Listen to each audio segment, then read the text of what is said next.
Pope Francis had a busy day in Cuba. He met with Fidel Castro at his home and held a large outdoor mass in Revolution Square. Chris Martinez reports from Havana, where the Pope is urging Cubans not to neglect one another as the country opens up to social and economic changes.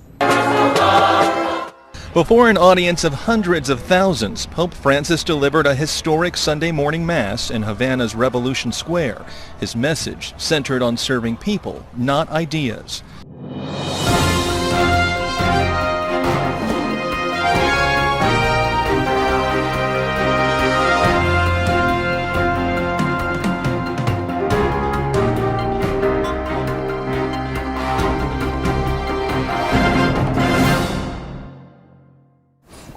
This is Prophetic Insights. I'm Hilary Henriquez. I'm Andrew Henriquez. September 22nd, 2015, Pope Francis entered the United States of America. He was greeted with much applause, much attention, and many people are celebrating this historic visit.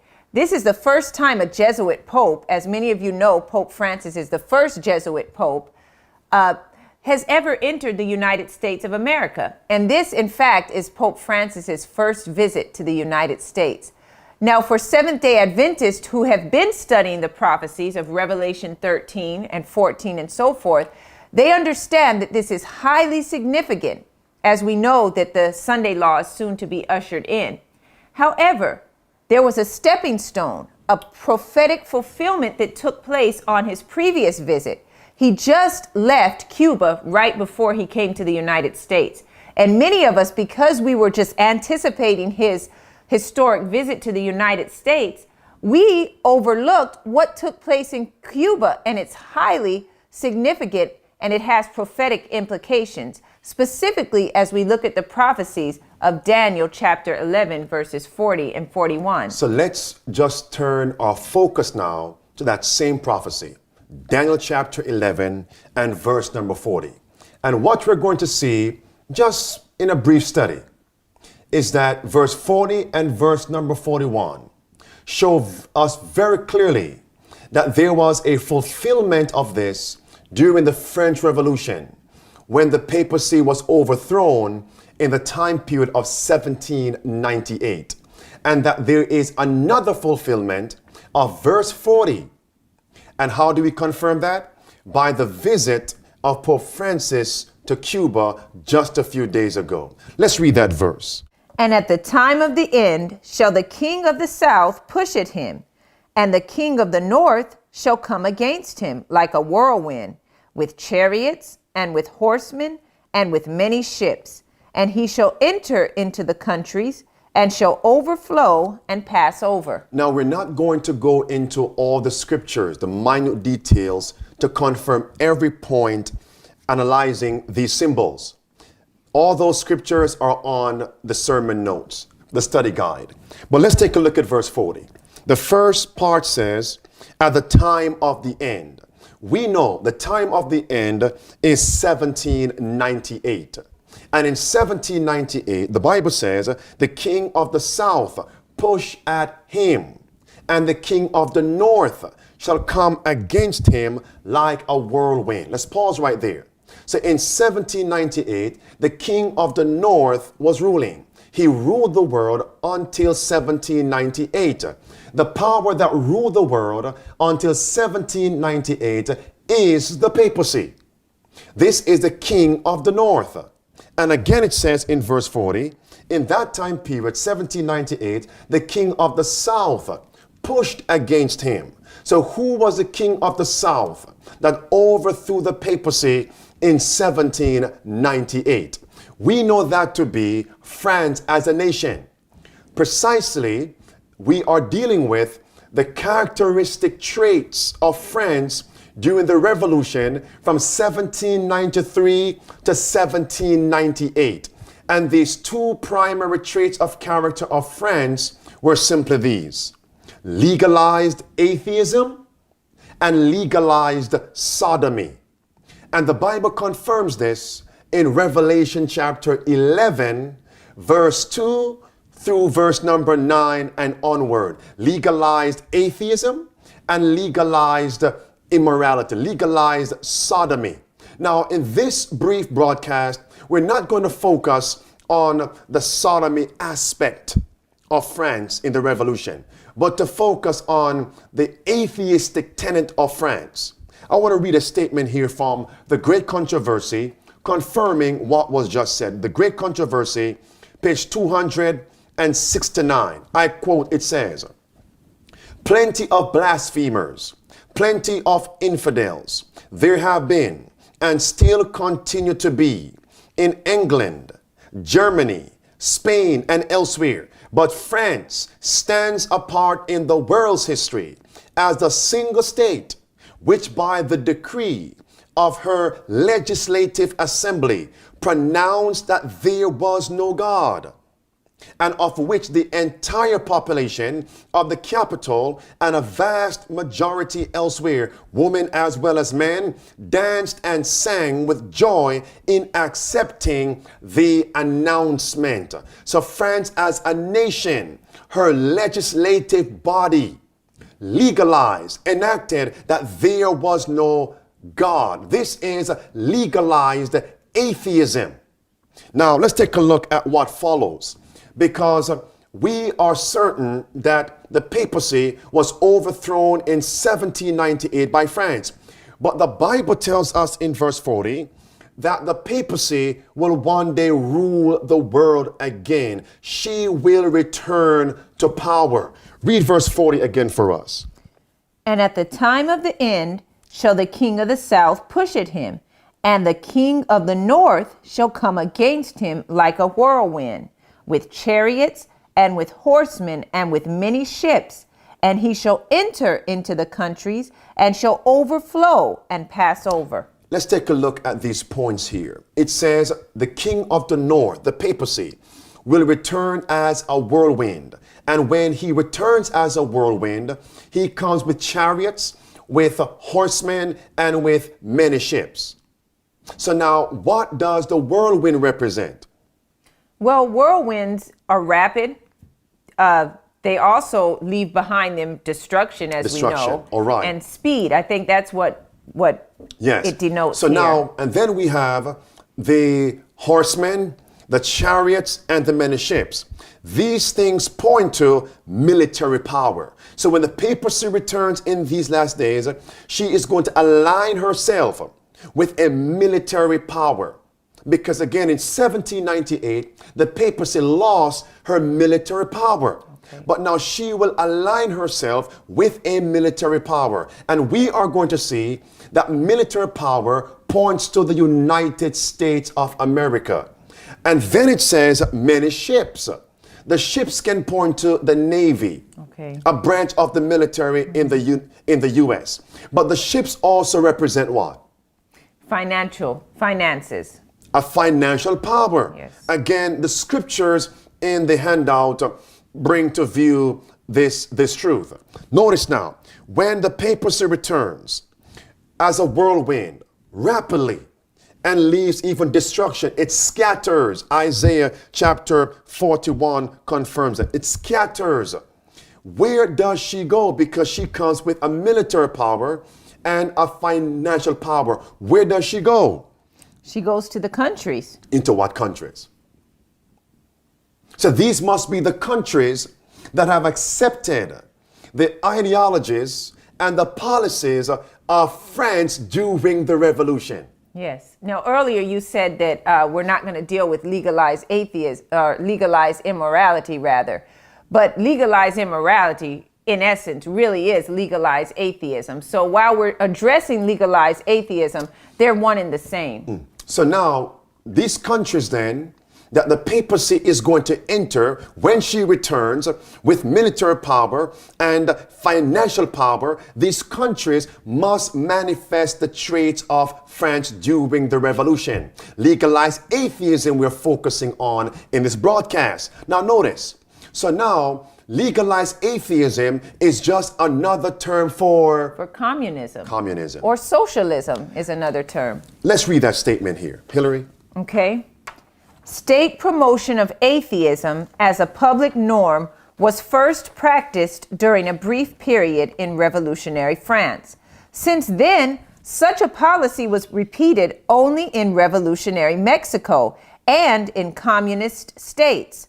The Soviet Union had a long history of state atheism, in which social success largely required individuals to profess atheism, stay away from churches, and even vandalize them.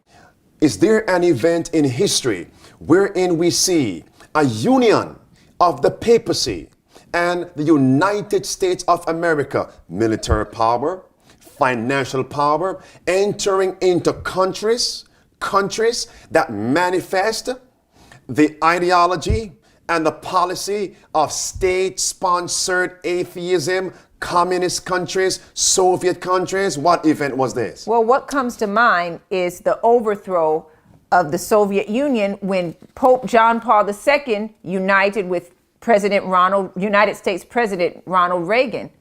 Time magazine has this article. It says, Time magazine, how Reagan and the Pope conspired to assist Poland's solidarity movement and to hasten the demise of communism.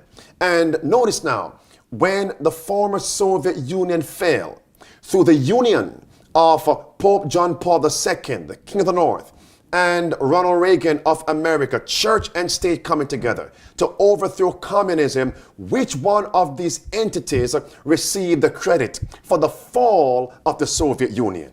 It was Pope John Paul. And as Gorbachev stated himself, that this overthrow never could have taken place without the Pope's intervention. So it wasn't enough just to have the horsemen and the chariots and the many ships.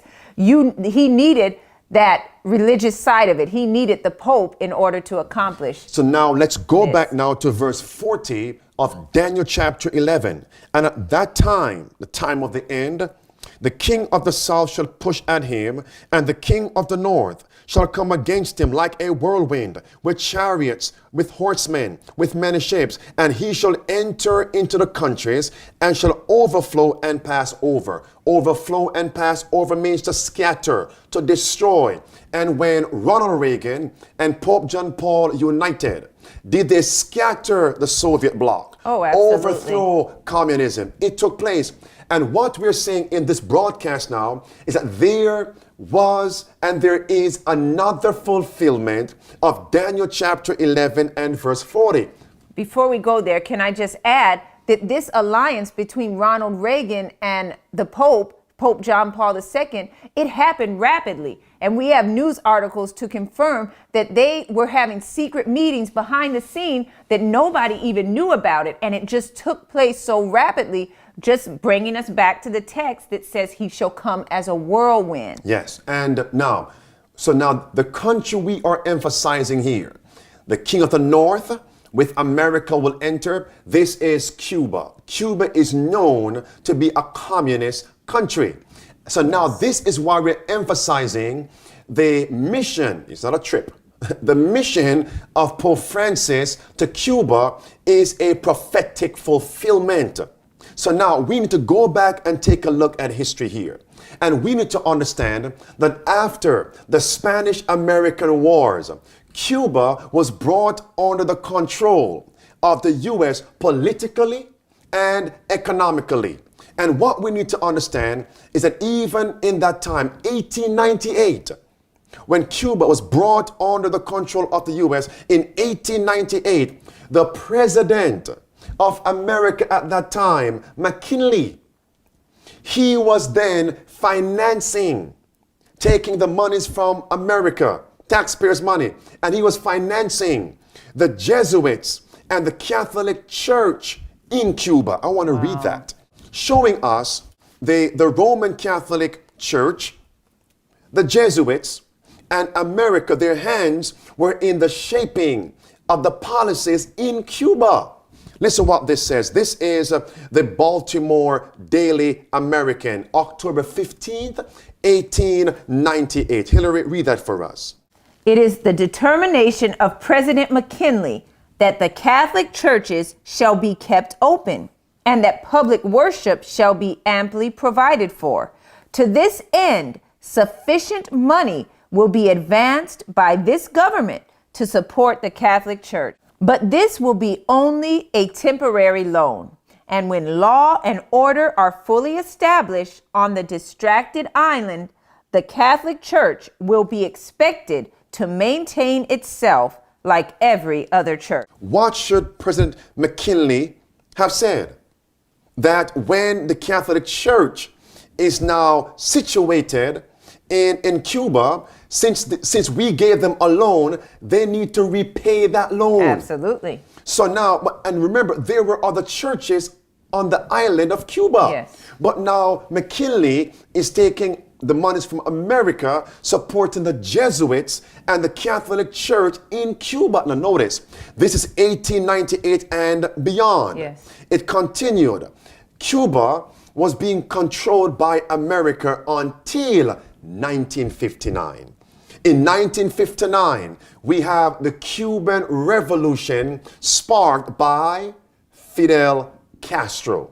And what happened there? Fidel Castro ousted the American-backed president, and he expelled the Jesuits from Cuba and aligned himself to the Soviet Union. 1959 and afterwards. What do you think the Jesuits now, who were counseling the president and congressmen and women, what do you think America did once Fidel Castro ousted the president and expelled the Jesuits from Cuba? America then placed a financial embargo on Cuba.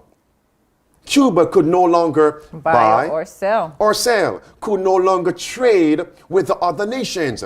So the policy was, let us cut off the supply from Cuba. This would destroy the economy of Cuba. The people will suffer. This is 1960, 1962, and beyond. Now, we need to understand, in Bible times, a nation would surround, besiege some other nation to overthrow them. This is going on today, only in the area, or also in the area of economic sanctions. Wow. So when we think about Revelation 13, cannot buy or sell, this is another way we can look at it then. So now this is 1959. And since then, the Cuban government and the Cuban people have been suffering. Yes. And notice now, this is the opportune time for Pope Francis. Wow. And now he has stepped forward. And now he has called into a secret meeting now, just as with John Paul II and Ronald Reagan, secret meetings to overthrow communism. So the Pope Francis has called in Raul Castro and Obama, and now Pope Francis is the one who told them, speaking to Obama, that he was now to restore diplomatic relations with Cuba. And of course he did do that. Exactly. And then the Pope told Obama that he was now to lift the financial embargo on Cuba, which was done just a day before Pope Francis went to Cuba. So now, since the Cubans now are opened up to the world, they can now buy and sell, the economy is going to get better. Who are the Cubans and their sympathizers going to praise, wonder, and follow after? It has to be Pope Francis, because their situation is going to change now. Economically, they're going to have, because as we know, the Catholic Church is the one who owns all the wealth in the world anyway. And now, as we're looking at this history, now we have heard Raul Castro, the leader of Cuba, now saying, if Pope Francis keeps speaking the way how he's speaking and carrying out these policies, that he will return to Catholicism, the Catholic Church, that he will be present at the masses when Pope Francis visits. And listen now, we must understand this, that when Pope Francis went to Cuba just a few days ago, he met with Fidel Castro. And what did he give to Fidel Castro? He gave Fidel Castro a certain book with 2 CDs. And the author of this book and the speaker on these 2 CDs is the same Jesuit that Fidel Castro expelled from Cuba in 1959. In other words, Pope Francis was saying to Fidel Castro and the Cubans and the leaders there, I don't have to spend much time with Fidel or Raul. What I have to say is in this book. But Pastor, this really reminds me, a couple of months ago, Pope Francis was pushing another book. So he has a big book club. I guess he's a man of few words, but yet his words are in these books that he's promoting. If you want to know what I'm about, read Lord of the World. And it's interesting that the theme of the Lord of the World book is basically you have these 2 antagonistic ideologies warring for supremacy. You have the communistic side, the immoral atheistic side, as we've been showing, and you have this other side, which is supposed to be the protagonist, the good side, which is the Catholic Church, the only one that can be the savior from, the problems that come along with communism. So here we have, in 1959, Fidel Castro expelled the Jesuits from Cuba, right? Notice now, Pope Francis is what? A Jesuit. Yes. And he comes to Fidel Castro, a 30-minute meeting, and gave him a book saying, if you want to know what this mission is about, it's in this book. The same Jesuit that Fidel Castro expelled from Cuba wrote a book, and Pope Francis brought the book and said, here, you need to read this book. In that book, this Jesuit called for Fidel Castro to be reconverted, to come back to Roman Catholicism and to repent of his sins. Let's read that. Pope Francis met with Fidel Castro on Sunday and gave him a special gift, a book and 2 CDs with the homilies and songs of Father Armando Llorente, a Jesuit priest who was Castro's school teacher. Before Father Llorente's death, he publicly asked for Castro's conversion and repentance. Conversion to what? Catholicism. Castro would expel the Society of Jesus from Cuba. That's the Jesuit order. In 1961, Father Llorente was forced into exile in Miami. This is startling. So Fidel Castro expelled the Jesuits. Notice now, and aligned himself with the Soviet Union. He now installed or implemented the ideologies and policies of communism. America slapped a sanction on them financially. They can't buy or sell. From 1959, now the country is deteriorating financially significantly and otherwise. Yes. Notice now, the Jesuits are back. Pope Francis now is the so-called savior of the Cuban people. And what the Pope is now saying to the Cubans, your leader is the one to be blamed. That's right. Since 1959, this is the path he has chosen. And look at your condition. Right. Come back under our rule, Roman Catholicism. And secondly, in this meeting in Cuba, notice exactly where Pope Francis held the Mass and served the Eucharist. Notice where most of his public lectures were done. They were done where? In Revolution Square. And what is Revolution Square all about historically? Well, there was a revolution in Cuba, basically. In 1959. Yes. So the same place where Fidel Castro sparked the Cuban Revolution, ousted the president, kicked out the Jesuits. The Jesuits is the same location, ground zero, if you please. The same location, Pope Francis the Jesuit stands up, serves Mass, serves the Eucharist, right? Yes. And gives his public speeches. Is that not a revolution? Oh, absolutely. And it's also a promise that he's going to infiltrate again Cuba with these Jesuits. And as in history, as we find in the Great Controversy, wherever the Jesuits went, there was a revival. There sprung a revival of popery. So expect to see a revival of popery in Cuba. It says Francis also used a later appearance at Mass in Revolution Square to tell people it was their duty to serve people, not ideas. Wow. This was an ideological revolution. So that means there was a war that was fought a few days ago on the island of Cuba. Nobody saw it coming. No one understood what happened in Cuba because not one gun was fired. Wow. A war was fought on Cuba's soil and not one gun was fired. It was not a physical war per se. Wow. The replacing of communism and now the implementing of Roman Catholicism. The Jesuits are back. The Pope said to all the people there, and guess who was there? Raul Castro was at the Mass. Raul Castro was at the Mass. What is that saying? He has now come back to Roman Catholicism. He's tending that direction gradually. A war was just fought. Not one gun was fired. Now, communism has now been overthrown. Again.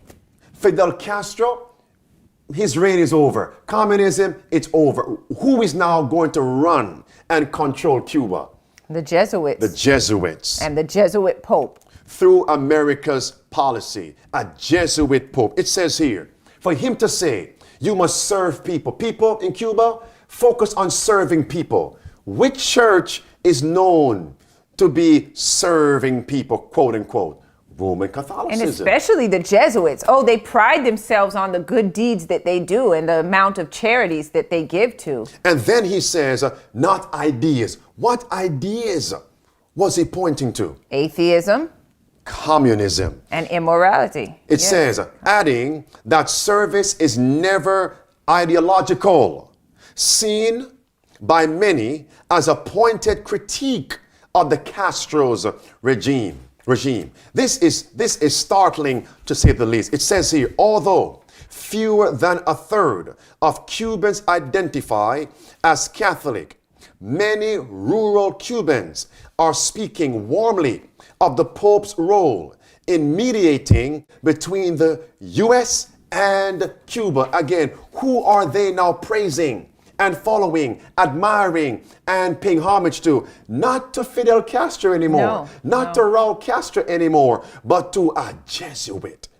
And remember now, the Pope might not be there, but listen now, the relation between Cuba and America is now open. Correct. So now, whose policies are going to control Cuba, whether directly or indirectly? The policies of the United States. So this trip to Cuba, you're saying, is setting the stage, or has set the stage rather, for what Pope Francis is planning to do when he visits America as he's here. Hillary, that was a revolution. A war was just fought. Yes. Daniel chapter 11, verse 40, verse 41, it's speaking of a religious war in the context of politics. It's a religious war. So when the Pope comes to America, is he seeking for a revolution? Oh, absolutely. Listen to this. So what we're going to show now is that it is not by accident, my friends.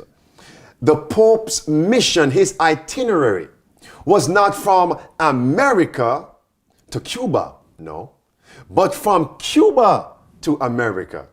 Cuba, the countries, one of the countries, communist country, from Cuba to America. Look at verse 40 again of chapter 11 of Daniel. It says, and he shall come against them, second phrase, like a whirlwind, with chariots, with horsemen, with many ships, and he shall enter into the countries, Soviet Union, Cuba, and shall overflow and pass over. That has been done. Yes. Listen now, verse 41.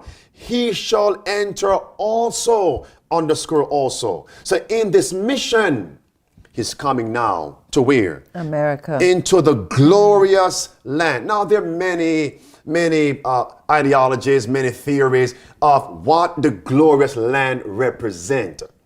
One clear understanding of this: when you look in the Bible, glorious land, the land of glory, it pointed to earthly Canaan.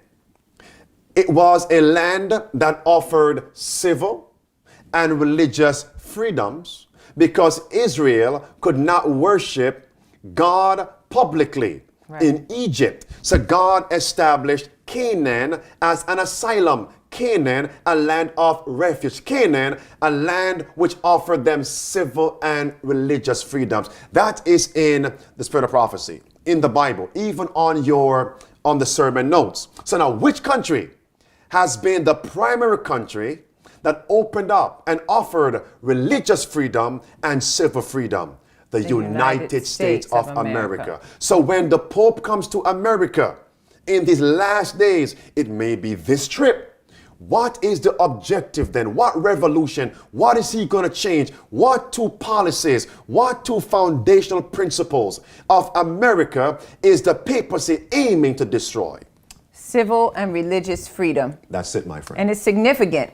Just as he overthrew communism and immorality, he's looking to overthrow civil and religious freedom in this country. Additionally, if you understand this, the two primary traits of character from France during the revolution were these: legalized atheism, legalized sodomy, immorality. And the king of the north will enter into these countries, overflow and Passover. Wait a minute. What happened in America June, July of 2015? What did America just do? Legalized unions between homosexuals. So we have just legalized sodomy and legalized immorality. Legalized sodomy is legalized atheism. That's right. So now where is the king of the north coming next? The glorious land. He's here. So now the question is, are we awakened to this reality? Because when he comes, he enters into these countries, glorious land, to overflow and pass over as well. And he's coming as a whirlwind. That's it. It's going to be final movements, will be rapid ones, we're told. Let's read that statement. Let's really focus now on this statement in Testimonies for the Church, volume 9 and page 14, because this statement shows us Daniel 11 is very significant. These current events show the end is right upon us. Listen what this statement says. The world is stirred with the spirit of war.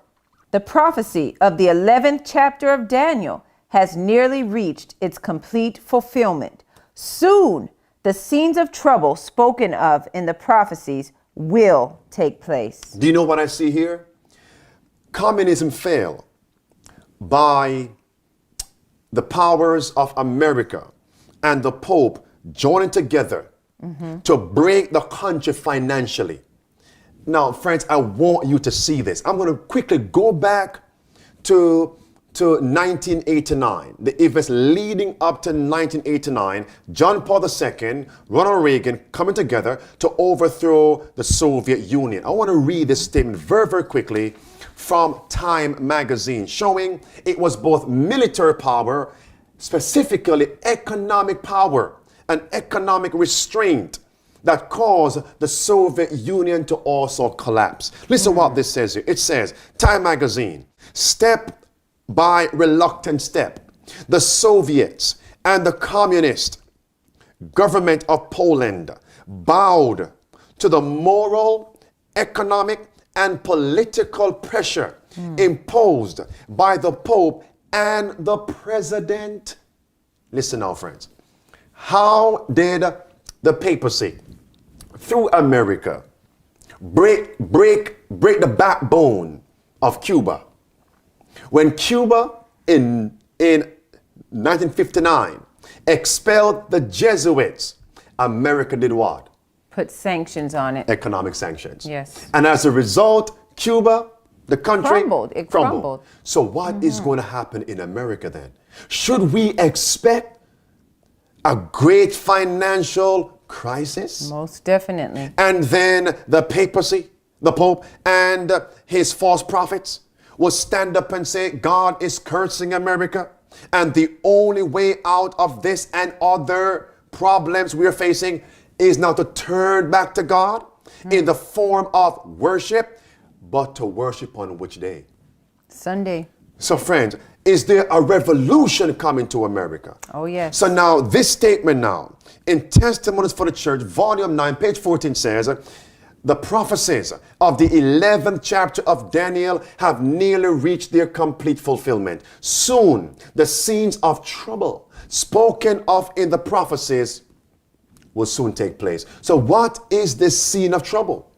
It's right here in chapter 12 of Daniel, verse number 1. Read that for us, Hillary. And at that time shall Michael stand up, the great prince which standeth for the children of thy people. And there shall be a time of trouble, such as never was, since there was a nation, even to that same time. And at that time thy people shall be delivered, every one that shall be found written in the book.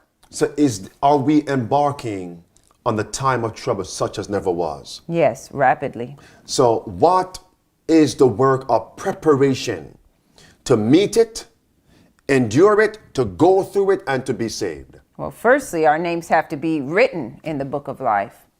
And also, not just written, but they must remain there. In the book here. So friends, we must ask ourselves, dear God, and ask God, Lord, is my name written in the Lamb's book of life? Lord, give me power to so live that my name may remain in the Lamb's book of life. This will lead us into another study.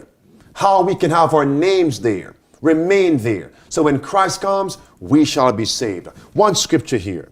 The Bible tells us in the book of the Revelation, chapter 3, verse number 5 says, he that overcometh, the same shall be clothed in white raiment, and I will not blot out his name out of the book of life, but I will confess his name before my Father and before his angels. We have to overcome sin in order to have our names retained in the book of life and to be saved by Jesus Christ. Well, we truly hope and pray that this study has sparked a deeper interest for you to really get into the prophecies of Daniel 11 specifically, but also equally important to make sure that you are allowing Christ to give you that overcoming power, putting your will on his side, daily choosing to follow him, daily choosing not to think upon sin, not to act upon sin, not to live out sinful desires and traits. And so may God continue to bless you and keep you. Until next time, this was Prophetic Insights.